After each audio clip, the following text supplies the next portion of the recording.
Welcome to The Bank is Open, presented by Pickett Sports and Boom Fantasy. Breaking down the night in NBA. We'll probably have some time with a lighter card for some Super Bowl stuff. Matt McAfee, NicLarson, Brad Thomas. Brad, how are you today? I know I was called out the other day for not saying hi to people individually. Brad and Brad only. What's going on? How's everyone? Yeah, I'm good, man. I'm super stoked to talk about sports, but listen, I know I'm gonna forget about getting into this. The East West Shrine game is today at 8:30. I'm gonna take West minus 1.5. It's minus 110. Can I ask why? I have boots on the ground at the game, and Oh, he's been watching practice all week for both sides, and he said you could tell like it's just a different kind of vibe for the West. Like they're practicing hard. They're taking this serious.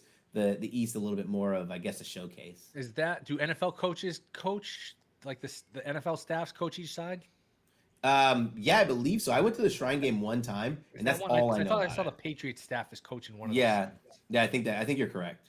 I haven't seen too much. I don't have much Shrine Game content. I did see the Tulane running back is killing it. He He looked is like such a beast. He yeah. is What's such his? a Is it beast. Spears or something? Spears, yeah.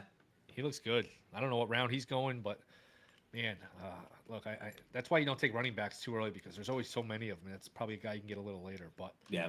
it's a night of NBA. Before we get to the games, Matt, we talked about MVP the other day. With Embiid having a big game, just like 30 seconds. Anybody you'd bet on at current odds for MVP, I can pull up the odds if you want. It's Jokic, it's Embiid like 2-1, Tatum's 10-1, Giannis 12-1. Anything before we move on? Any do you want to toss your hat in the ring for anybody? Man, I feel like we could get all of these guys at 10-1 at some point. So Exactly. why are we trying to?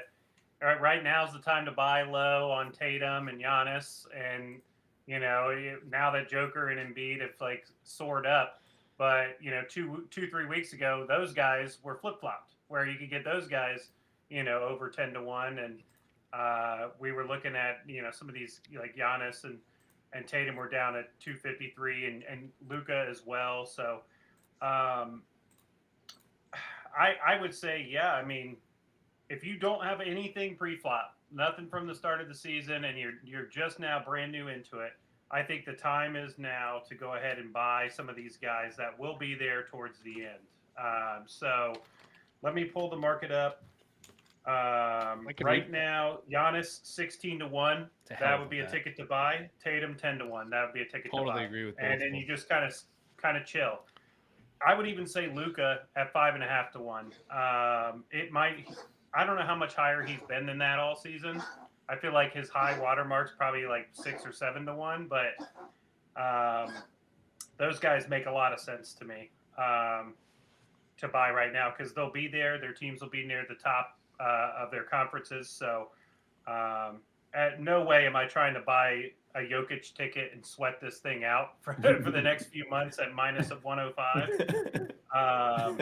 And then, yeah, I mean, we see Embiid is he gets up for the right games. Like, okay, I'll get up for when Jokic comes to town, but then I will play a half-assed kind of effort and we'll get beat on our home floor the next game. So to me, I love Embiid's talent. I hate his like engine and I hate his like will to do it every game.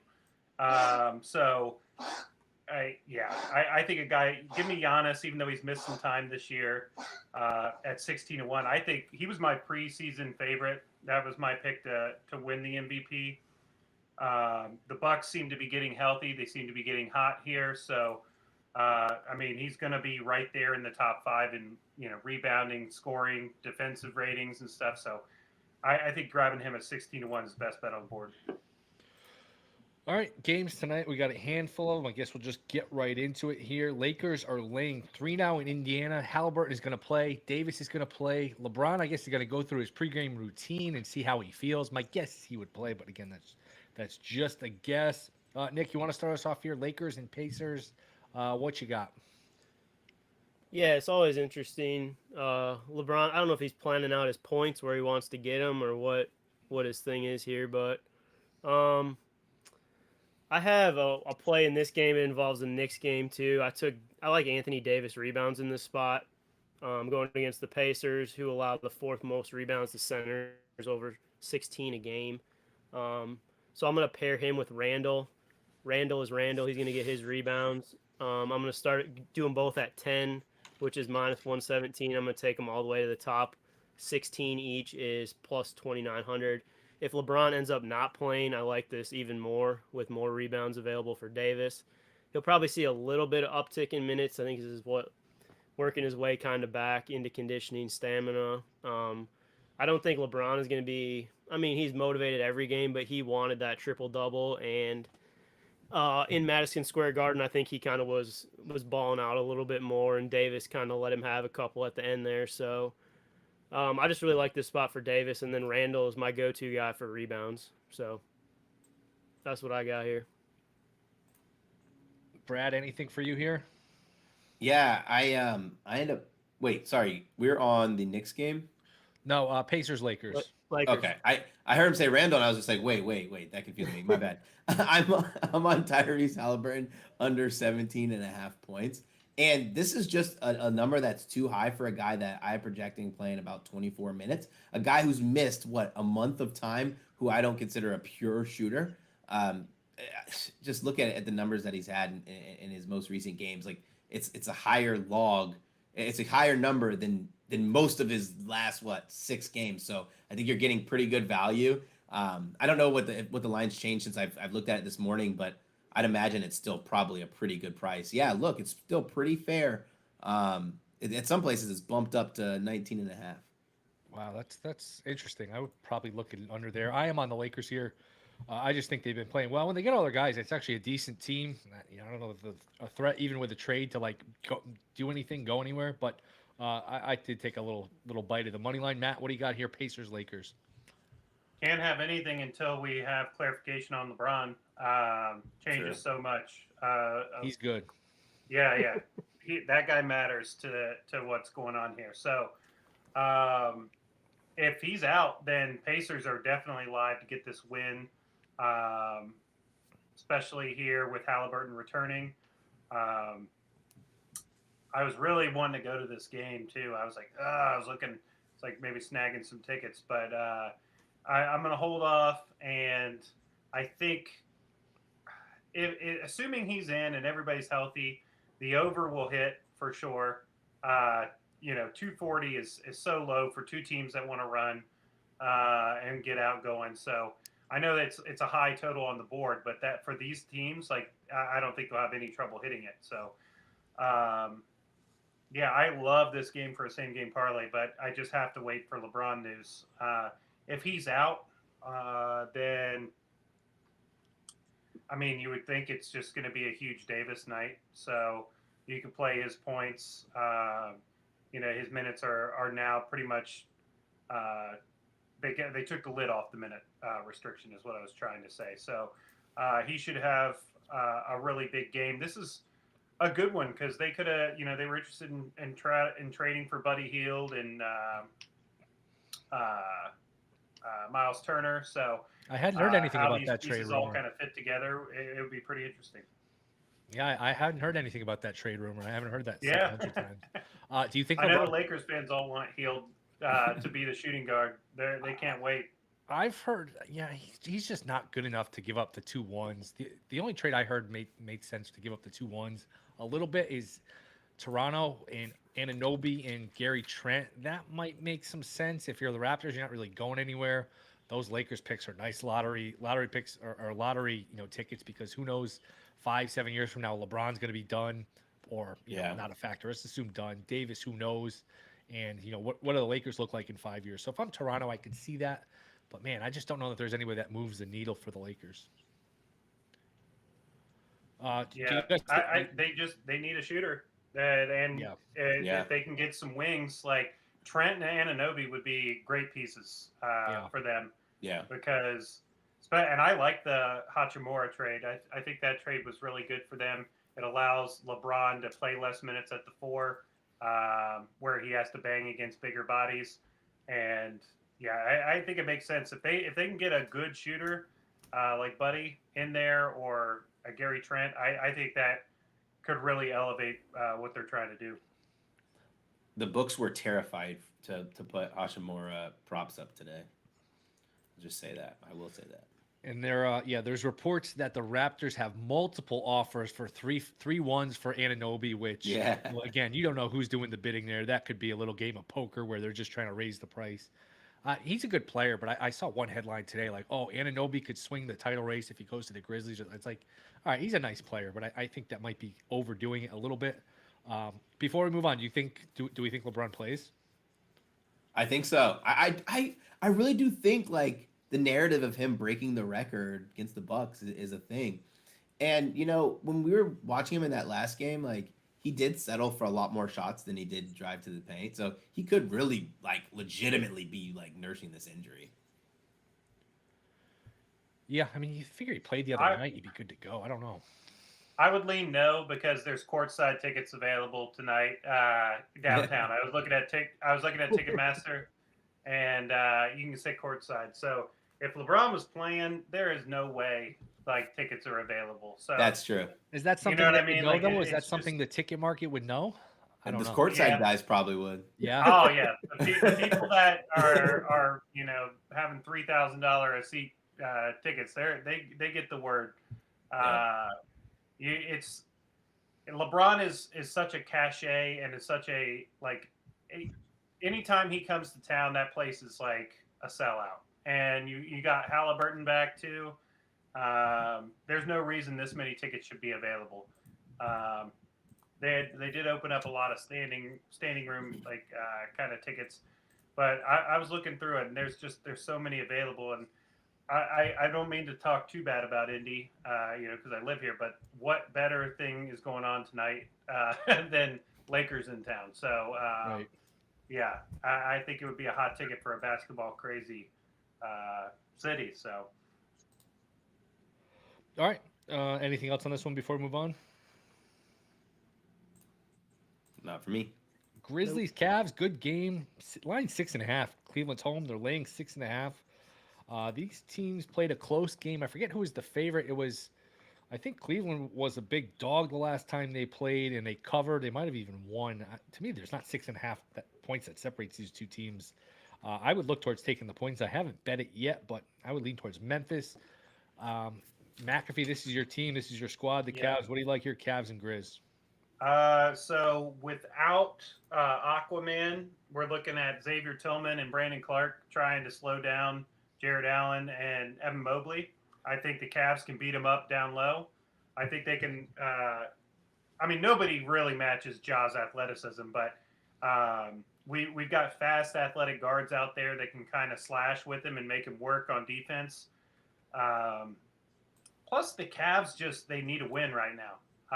They dropped one on their home floor the last time out, so they're a really good home team anyway. We've got Memphis on a back-to-back, and so them just playing last night, going up to Cleveland, who's probably pissed off and needs this win. I like the Cavs here in this spot. I really do. I think they're going to clean up the glass, and it'll be a pretty wide discrepancy on that. So unless you got Desmond Bane just like shooting the lights out of the gym, I don't think the Grizzlies have enough shooting. Danny Green just came back, so we'll see. I think Danny Green's out tonight for injury management. They did. They give him some injury maintenance after the couple minutes he played. Out for a month after playing. But yeah, it's a good game for sure. But I don't know. Cavs have the rest advantage. They are at home. They want to get a win here. They need a win here. And Memphis being shorthanded on the front court, I don't think helps them out. Yeah, so I was interested in this game in a couple plays, and it was pretty tough for me to not go nuts. So I think I only ended up having one play, but with Jaren Jackson out, Santi Almada is probably going to play, probably going to start. I like more points for John Morant. It sounds crazy, but you take away the 17.5 points that Jaren Jackson averages, you probably distribute 10 of those to Aldama, and they have a shorter rotation. So I end up making a prop bet on this. But before I get into my prop bet, I think there's a pretty enticing bet here that each team scores at least 106 points. The last time these two teams met, they scored upwards of 115 each. I think the pace is still going to be there. and the total set at 225.5. I didn't lock that in yet, but I do think that's pretty enticing. The only thing that is keeping me off is I think the Cavs win this game and cover the spread, which then takes away the points that the Grizzlies are going to score. But I don't think they win by 20. I don't think they win by 14. So it still probably covers that 106 total there. But yeah, let me talk about my parlay that I made here. I had John Morant 25 plus, and a lot of that has to do with the amount of volume that John Morant's going to have. I think John Morant has a pretty good matchup in this one. But one thing I kind of correlated with how this game is going to go with Donovan Mitchell, 4+ assists. So we're going to think about Dillon Brooks getting most of the attention. I mean, Donovan Mitchell getting most of the attention from Dillon Brooks, him covering him there. So I think he's going to pass a lot. You're going to see him facilitate a lot, and he's hit this number a ton. It was a good way for me to kind of get down on the John Morant total. I think it was set at 27.5 to get it to 25, a number that he's didn't clear last game, I believe, but has cleared quite regularly. So that's John Morant 25 plus points with Donovan Mitchell 4 assists. Yeah, I don't have any plays yet for this game. But if you do like guard play, this is going to be probably a fun game to watch with Ja, Mitchell, and Garland going out there. I did hear one thing in Tennessee here. They're talking about the Grizzlies, and I didn't know this. Maybe you guys did, but I did not realize how much Grizzly fans do not like Dillon Brooks. I don't know. Right. They tell him stop shooting so much. That's all you hear is like, take any shot but the shot you're thinking about. That's all they say. That's all they were talking about the whole time was like, just stop shooting, please. Yeah. He's a fake tough guy who like just gets the opposing team's best player like pissed off, and like you said, he shoots too much. He thinks he's like Pippen or something with like his ability. It's weird. Like he's not that guy, but. Brooks is, the less I just didn't realize he was that polarizing, but I guess he is. Yeah. Yeah, the Grizzlies in general like to talk a lot for a team that's been out of the first round like once. Like they need to slow the roll a little bit. But it's a good team. They'll probably make a move. They're really good. But yeah, they like to talk. Anything else on this one before we move on? The bank is open. The bank is open. Pickett Sports, Boom Fantasy. Heat Knicks. Knicks lost a tough one in overtime the other night. Down 6 with like a minute and a half left. Typical NBA. Game looks over. They tie it, and then lose going away in overtime. They're getting to. They're home versus the Heat. Brad, start us off here. Heat Knicks. Heat Knicks. This was a tough one for me, right? Like I've liked what I've seen out of the Knicks. They're playing good basketball. Jalen Brunson's playing out of his mind. I actually was going to use Jalen Brunson in my Boom Fantasy lineup, but I think I'd probably rather just play him 30+ points.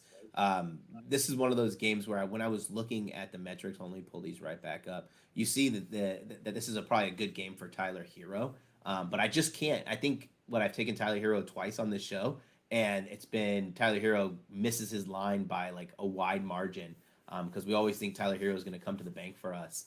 From a side perspective, I'm probably taking the Knicks here. I still think the Heat are fraudulent, and I'm just going to stick with that as long as I possibly can. Brad, anything or Matt, anything for you? Let's see here. I think I'm just double checking. All right, Oladipo's out. I wanted to make sure that okay, no surprises. So, I haven't dug terribly into this just yet, but it's a game that I think I'm going to stay away from. Just off the cuff, I think Bam can have his way with Jericho Sims. I'm never going to give out Bam rebounds anymore. I just am not going to do that. I'm with you there, man. Yeah, just can't do it anymore. What did he have 3 the other night or something? Yeah, it's weird. I mean, some games he'll be the guy that just seals off somebody and let Caleb Martin jump in from the baseline and steal the rebound. But I do think Bam could have a nice scoring night. Randall, he can bang when he wants to, but ultimately, his game's getting more and more finesse, more and more perimeter oriented. So I think, it's a good spot, like I said, for that. And I think I don't know. The guards are a weird one for me. I'm just gonna say I'll pass the ball over to Nick. Let him go ahead and take a few cracks at this game. Yeah, like I said before, I like Randall in this game. His physicality, I think he'll eat up some rebounds here. So, Yep. I also kind of like Jimmy Butler points in this game. I think it was like 21 and a half. He's got the Thibodeau revenge factor here. Knicks struggle against small forward position. So if you want to take a look at Butler points, I think Brian was on him tonight. I also like the Knicks money line, like Brad said in this game too. But yeah, just the only play I have in right now is just the other side of the ladder with Davis as far as Randall's rebounds here.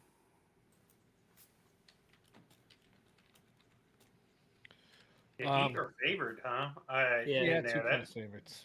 Knicks have been kind of shit at home. Yeah. Which I mean, obviously they get teams good efforts. People want to show out in the Garden, but like, it is a tough one. I just think there's so many better games on the board. And we'll get to this game. It's a really good game. I'm just curious. Do we know something here with Bucks Clippers? Because it was Clippers -4.5, then it was -4. Now then I saw 1 and it was locked. Is Giannis out? Nick, do you know anything? No, they're probably listening to the show waiting for us to cover the Clippers. Yeah, you're right. It's fitting for a Clippers game that we have so much uncertainty with. I never would have guessed. I was gonna tell you, like, I wake up every day and I know what day it is just by if the Clippers. It's either Tuesday or Thursday if the Clippers are playing.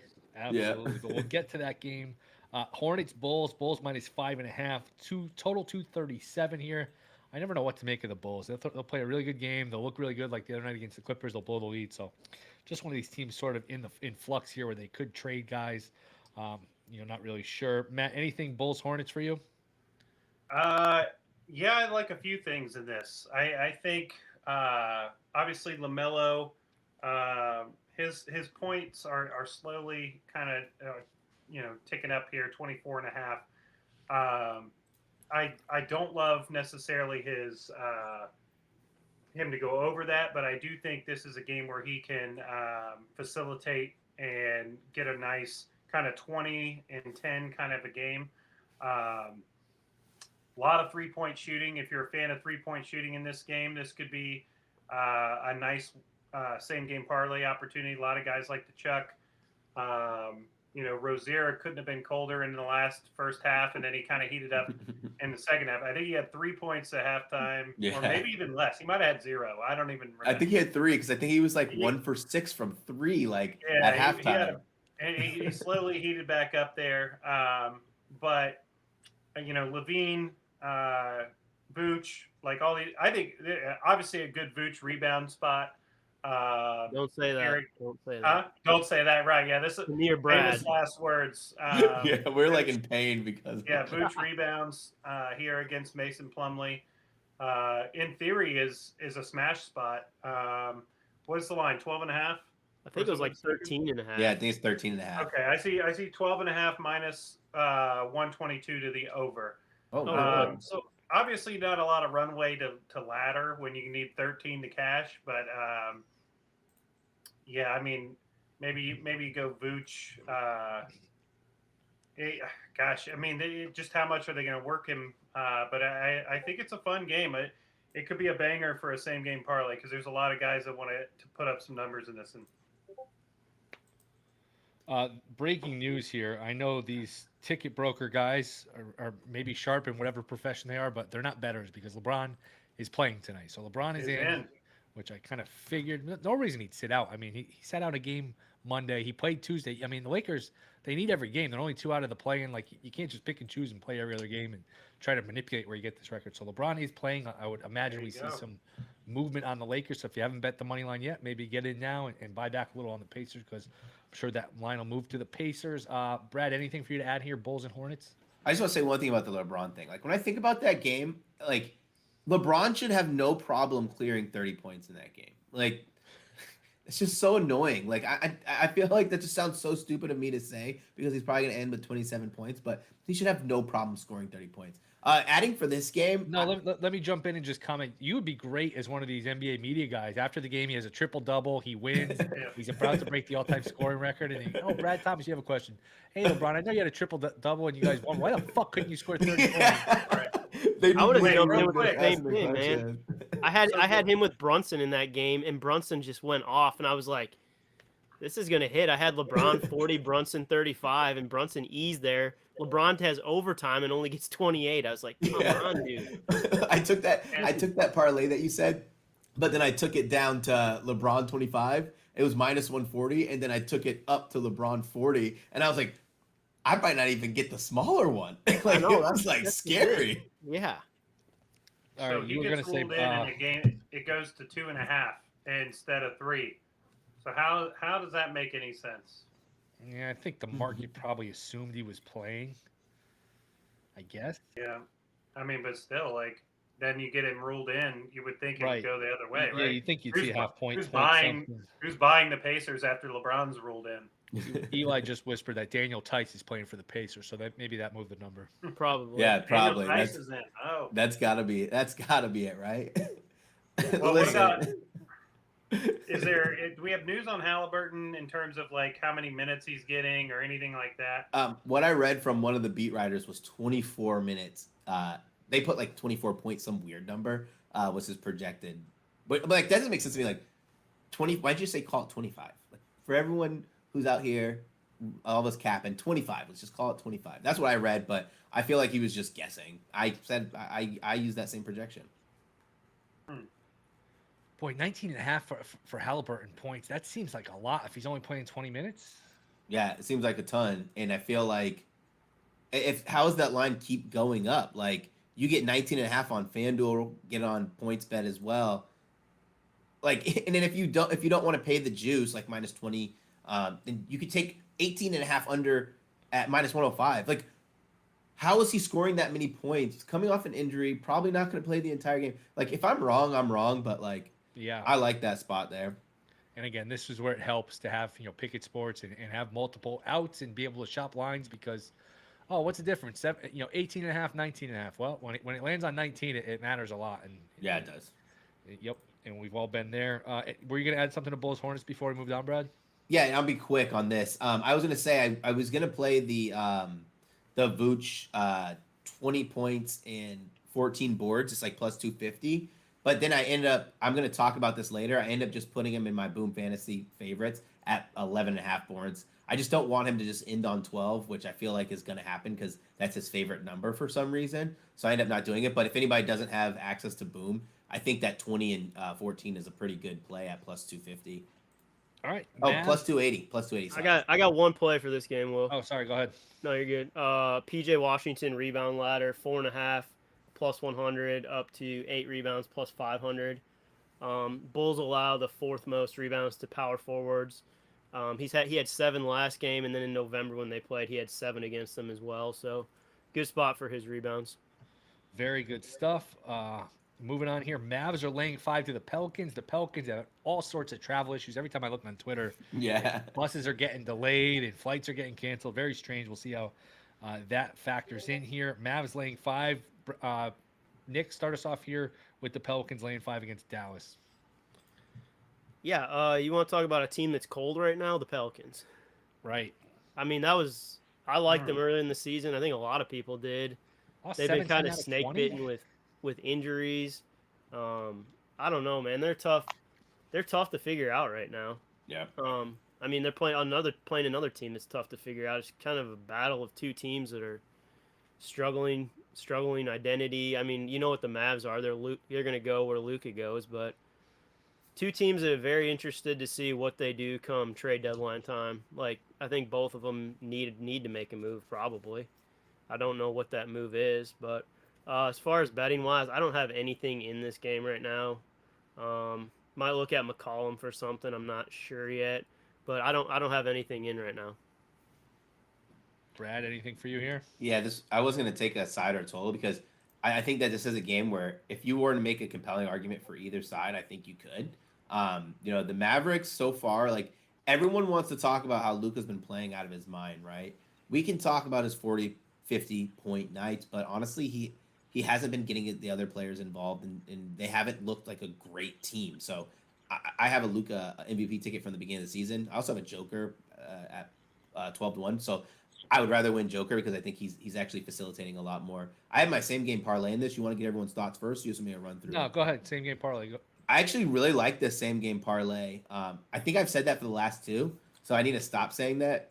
Even though it hit, like it's just I feel like that's just like a common saying. I really like this. Yeah, I put my hard-earned money on it. So the odds are plus 441. It's Dorian Finney-Smith, 5+ boards, or yeah, was it six? I did 6+ boards. The only reason I didn't do the 4 boards is because it was minus 320, and he's actually been going without Christian Wood and without Keebler in that second lineup. He's actually been going a lot after boards. He in his last 4, it's been 5, 12, 9, and 7, and he's been had a lot more potential rebounds as well because he's been the guy going after them. And then I did CJ McCollum, 4+ assists.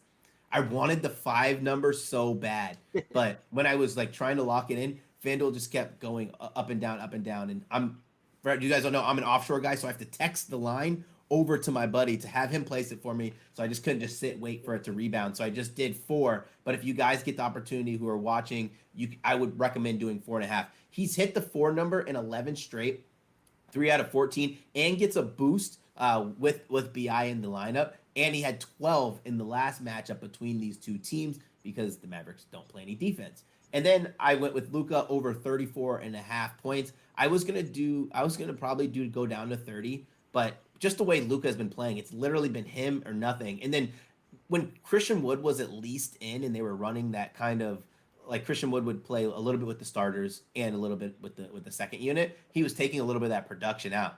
Now it's nobody. Like we're looking at guys like no offense, like Tim Hardaway. We're looking at guys like Finney-Smith, like looking at guys like Dinwiddie, like guys who aren't regular scores, guys who I don't think is a section option. And it kind of leads me, that's my parlay, but it kind of leads me into my thought when we were talking about like the Mavericks making a move. If the Mavericks want to be serious contenders for a title, they need to get a legitimate secondary option. Matt, anything for you here? I need to get in the mind of Coach Willie and find out is Jonas playing 18 minutes or 28 minutes. Once I get that, I will tell you, Jonas is either going to have a 16-16 kind of a game where he just absolutely destroys this Mavericks team inside because Dwight Powell he's too small. But who knows? Jonas, his minutes are so volatile. So I always hate giving it out. I've cashed a couple full ladders that I haven't given out when I just was like, you know what, I'm going for it. He's a player I track very heavily because the books are off on his numbers a lot. When at least I would say the books put the numbers out for him to play 20 minutes or less. And so if he gets a full complement of minutes, he could absolutely destroy his lines. His rebound is 9.5, and his points, is 14.5. I think he could clip those very, very, very easily. But what do the Mavs do to counteract it? Because they don't have anybody on the roster that can deal with his size down low. Do they run something where perhaps Finney-Smith is like the 5, and they just play 4 corners with Luka and try to get Valanciunas in a pick and roll situation against Luka? That's where I'm worried he may get played off the court that way. And so that how do you usually go about getting in the coach's mind? What's your method there? It's weird. I go back and I watch YouTube highlights of their previous games, and I kind of see like what happened. Obviously, I'd love his phone number. I could text him and say, hey, what are you doing if JV's getting cooked in 2 or 3 pick and rolls? Is he off the floor, or are you gonna it's because it is a chess match. It's like some games they'll go to him and they'll stay with him and he can just dominate, and like teams are like, oh shit, like we got nobody that can deal with it, and they'll just keep going down low, and he can clear it up. Like he can go, 16 rebounds, 18 points, that kind of thing. But it's just like who blinks first between Green and Jason Kidd here. So it's fascinating. It might be something I just play on my own and not give it out officially. But I think Valanciunas' rebound ladder is in decent play because Tim Hardaway is in a slump. And what the Pelicans do have is a lot of good long defenders on the wing. Herb Jones, Brandon Ingram.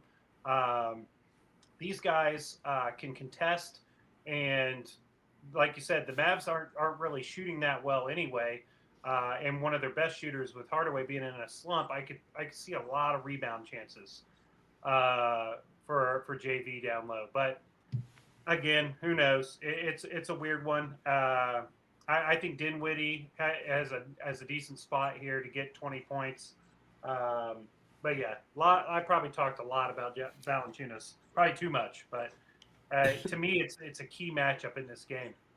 I'm glad you did. I'm really glad you talked about him because this was me thinking about if I was going to fade his points all day. I was like, because if the Mavs go small, he can absolutely dominate. But if the Mavs go small, he might not be in the game, which is beautiful for taking his points under. I ultimately didn't do it, but like the price was pretty good to fade his points. You talking about playing off the court here made me think of Gobert for some reason, and then I thought, if you right now, would you rather have Walker Kessler with his aging contract or Gobert right now? Kessler. Age and contract, you take Kessler. If it was just no contract, you'd probably take Gobert. But that's going to be one of the worst trades in sports history. It probably already is. Yeah. He was like the number 5 guy in that trade. Now, let alone the draft picks. I would give actual legitimate money to be a part of those negotiations. And the Timberwolves or the Utah just keeps asking for more stuff, and Minnesota's like, all right, we're listening. All right, we're listening. Like, what did they start with it? Like, my goodness, how did that negotiation go? Just insane.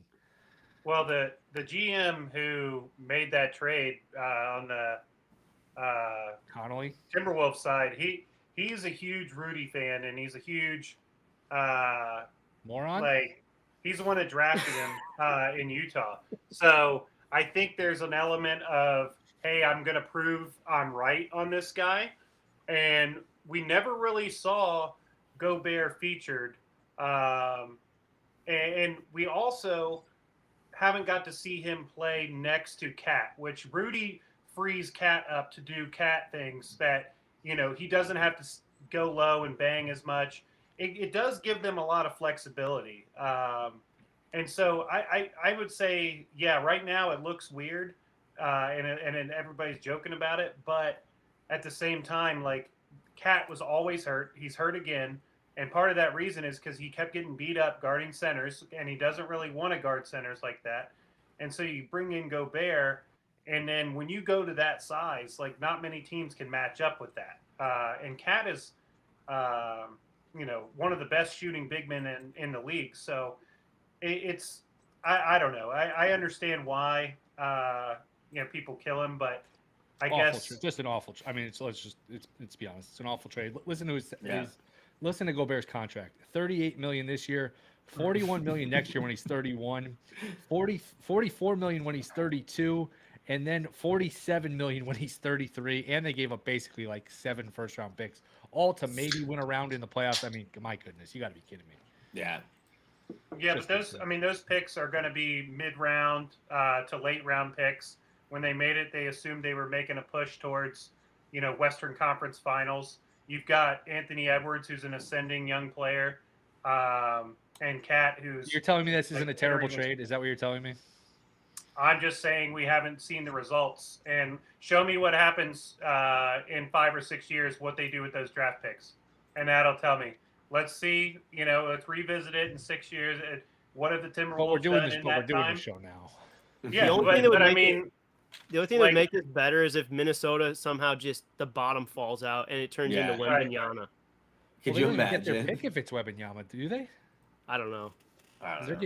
it's 4 picks, a pick swap, and it was a couple young players. So I mean, Yeah. you basically And gave then, I away your mean- future. Are they winning a chance? They're not winning. That's a deal you only do if like, hey, this gives us a legit chance to win a championship. Like I agree, they I really thought they'd be a nice regular season team. Be a 2 or a 3 seed. I don't know Right. how Gobert and Towns fit in terms of the playoffs, but my goodness, this is about as bad as it gets.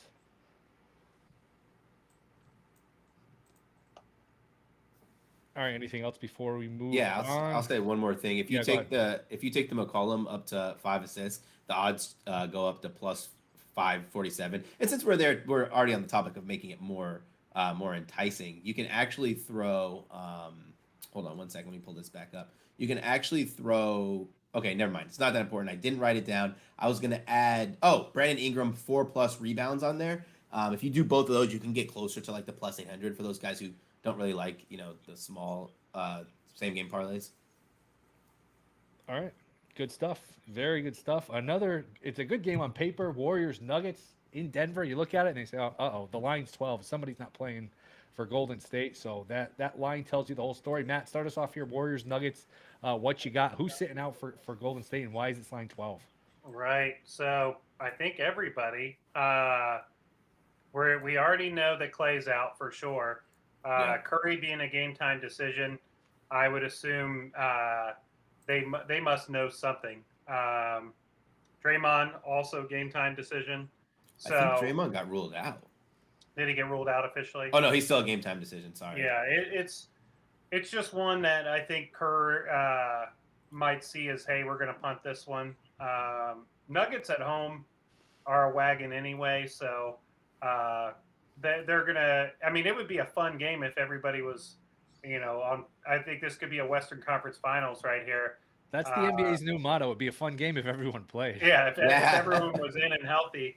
But it's – yeah, to me, I think this is just it's smooth sailing. Joker, 20-point triple-double, beats him up, and I think definitely. I mean, 12 is always kind of that iffy zone where it's either going to go all the way up to like 25 or it'll be surprisingly tight because. Oh, we know what's going to happen. We I was already just gonna know. Say, we've been this before. I'm not betting any Girl We're Scout going cookies. Warriors money line here. Team A is sitting their whole team. Team B is 15, 12, 13 point favorite. Team A has no shot, and we look up or we wake up the next morning. How did they win? And we've been through it. It's literally every week. So you almost have to throw $5 on the Warriors money line, just out of principle. But yeah, it's hard to see on paper. You'd have to go to the PPDs and grab they don't even have the Warriors players loaded into the PPDs yet, but yeah, go however high Jordan Poole's points are. Like if you can take him for 35, nope, can't even do that. They're literally just not letting you take any Warriors stuff right now. At least DiVincenzo threes. Yep. Yeah, I mean it's going to be one of those games where the Warriors will have to they'll have to shoot the lights out in order to stay with them. Yeah. You guys ever notice though, like when we talk about the situation, the teams that normally sit their guys, they play against the Nuggets. The Nuggets always win because they're always like it's the second half of a back-to-back. We're playing at altitude, or guys are tired. Yeah, it's 100% true. And it's always the Nuggets, and like the Nuggets normally blow them out. There was a couple plays I was gonna make in this game. It was hard for me to kind of narrow it down. The first one was gonna be the 2020, so 20 points from Joker, 20 points from Jamal Murray. I ended up just going Jamal Murray 20 points and Michael Porter Jr. Over 1.5 threes. I kind of talked about this when I talked about how they defend the three when they were playing the Celtics. They don't defend the three well, and then I don't think that these rotational guys are going to come in there and do anything different. It's a philosophy thing.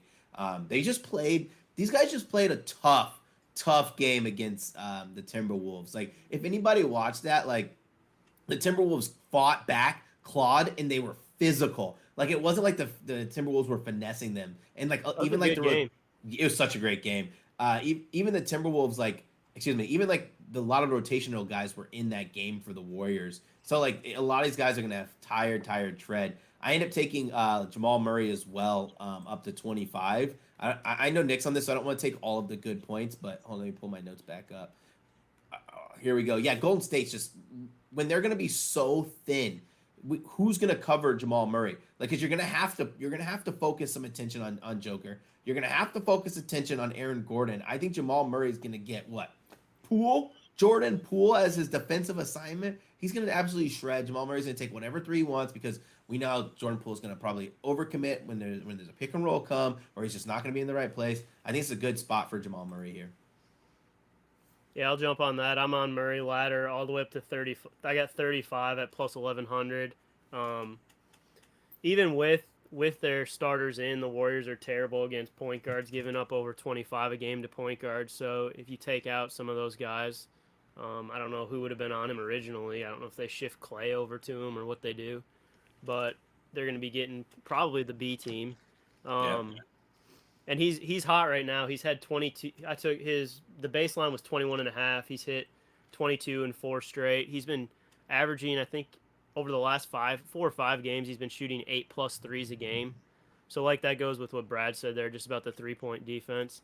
And he's also been taking about 20 shots a game. So he's one of those guys too. You might find out a little early.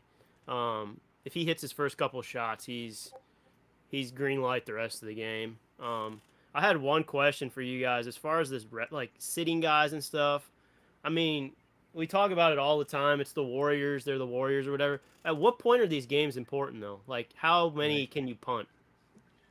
As long as you're in the playoffs. Yeah, I don't think they care. I think they're fine playing on the road. I mean, do you want to get out of the play-in section so you're not messing with that? Yes. Or do you not even care and play the play-in stuff? No, I don't think you want to go through the play-in. I don't think as good as the Warriors have been, and they've won all these games on the road, having to go like nobody's come out of the play-in and made a run. I don't think anybody's won around it. Granted, it's only been 2 years, but you don't want to put yourself in a position where you have to win Game 7 on the road every series. That's asking a lot. So, but if they're a 5 or 6 seed, I don't think they care. I don't think they care either because how tight the West is. Like, if they just rest these games, they get these guys ready. Like after All-Star break, we're gonna see a lot less resting, and they can climb up to what, the 3 seed in a month. Right. Like that's how tight it is. So tight. Ooh. I knew something.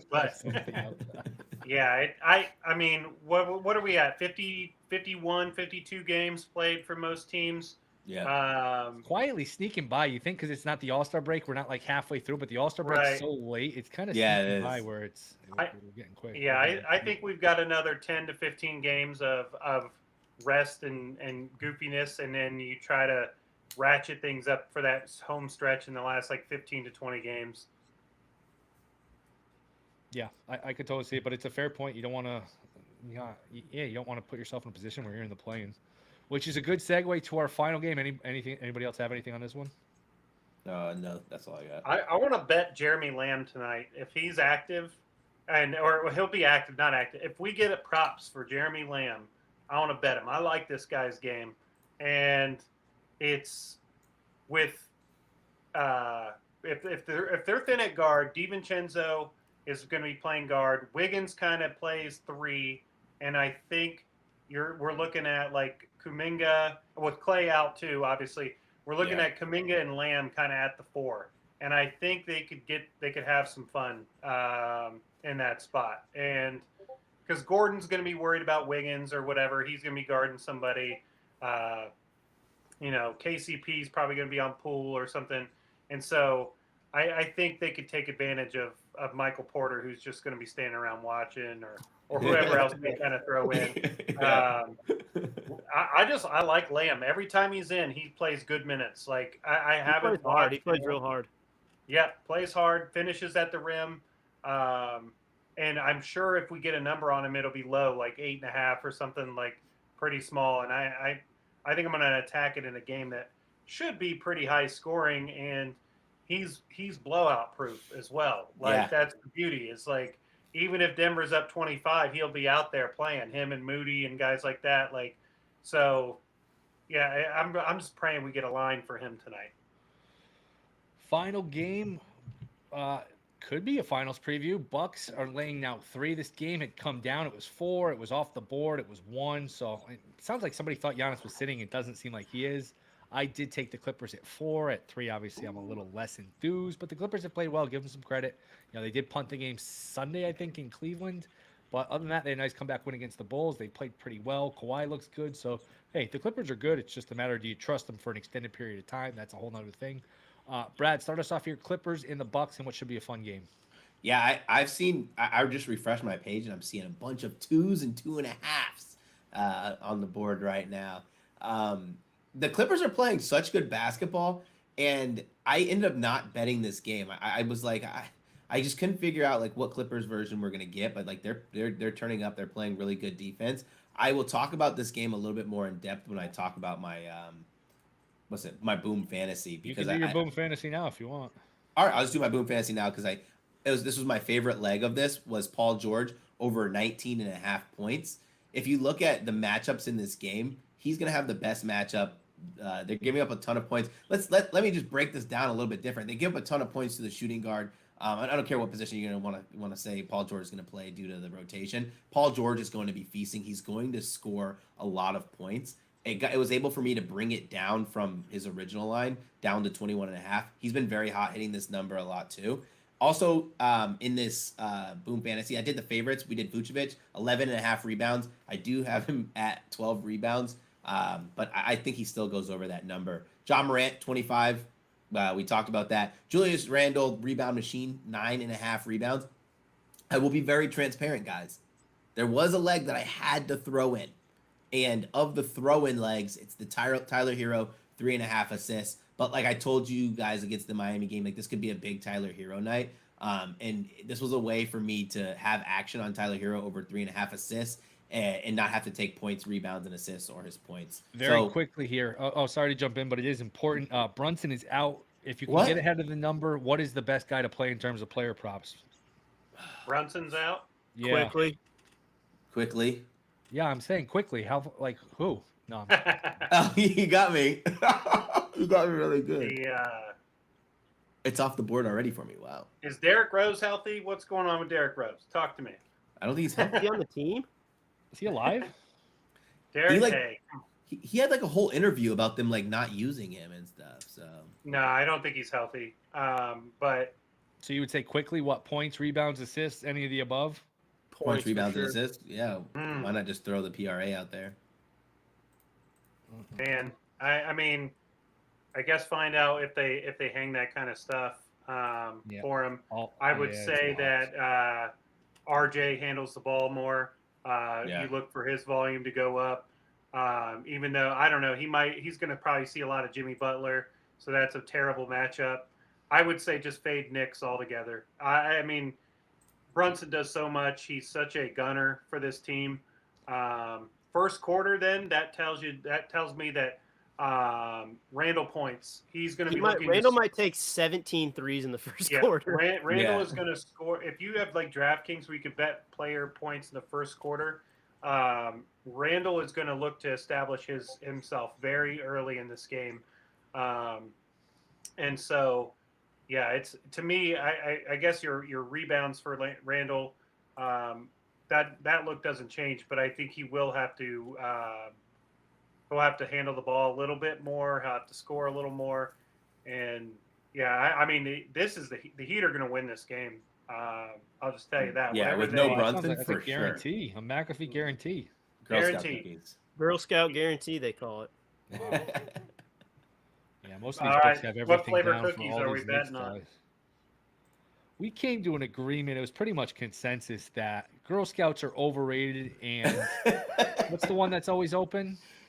Crumble. Oh no, Insomnia. But we talked about Crumble on the show, and I forgot to tell you guys.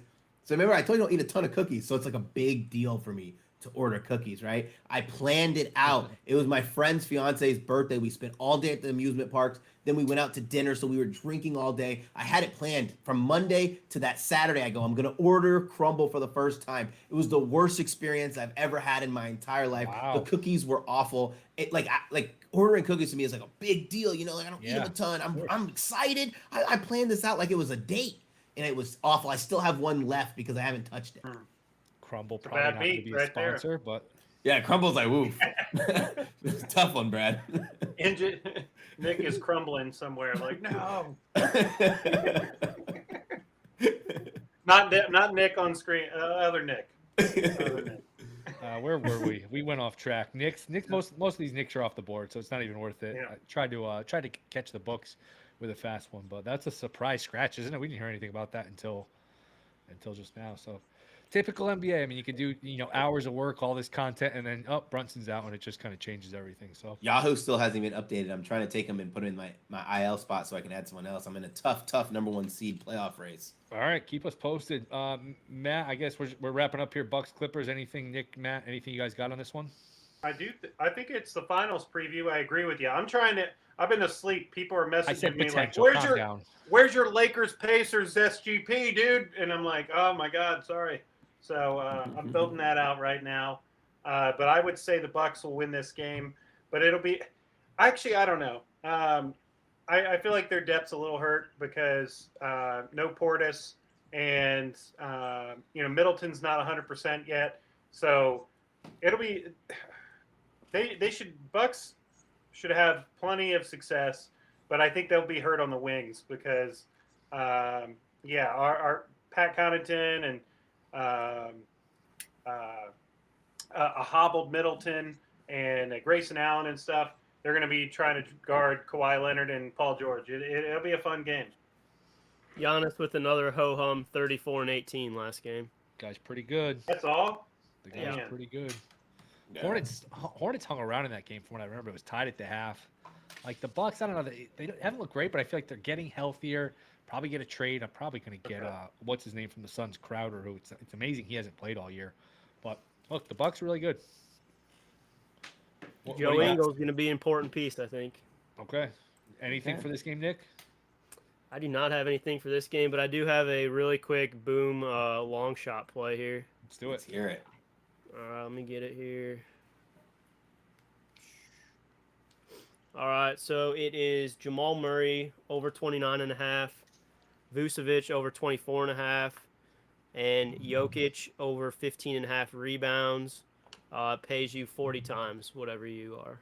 All right. That putting sounds on pretty it. good. So big long shot, but I think Murray can go off, and Joker's always a threat for crazy rebound amounts. So Yeah, he is. something fun to throw out there. All right. Well, I think we covered it. Brad, Nick, Matt, we got it in a little less than an hour. We got some plays, some props, everything. Check our channels if you missed anything. But, boys, appreciate it. This was fun as always. I think we'll be back Tuesday. I don't know if we'll do a show in between Sunday. We don't have football, so we'll keep you posted. We'll tweet it out if we do anything. But until next time, thank you to Pickett Sports, Boom Fantasy, Go Boys. Good luck with all your plays, and we'll see you next time.